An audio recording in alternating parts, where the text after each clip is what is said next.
চরমোনার পীর সাহেবের লোকজন বলতেছে জামাত ওদের সাথে ইনসাফ করি নাই, তাহলে জামাত সাধারণ মানুষের সাথে ইনসাফ করবে কিভাবে?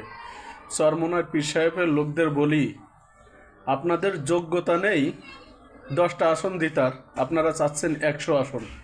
100 আসন কি মগের মুল্লুক? কখনো জিতে দেখেছেন 100 আসন? আপনারা তো আলাদা 300 আসনে নির্বাচন করতে চাচ্ছেন। আলাদা 300 আসনে নির্বাচন করেন তো দেখি আপনারা কয়টা আসন পান।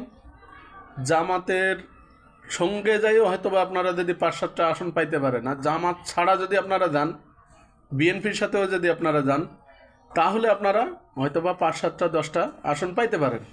তাছাড়া আপনাদের যোগ্যতা নেই 2টা আসন জেতার। সর্বোচ্চ 2টা আসনও থেকে 3টা আসন জিততে পারবেন, তার বেশি না। আলাদা তো নির্বাচন করতে চাচ্ছেন 300 আসনের, করে দেখেন তো কয়টা আসন জিততে পারেন।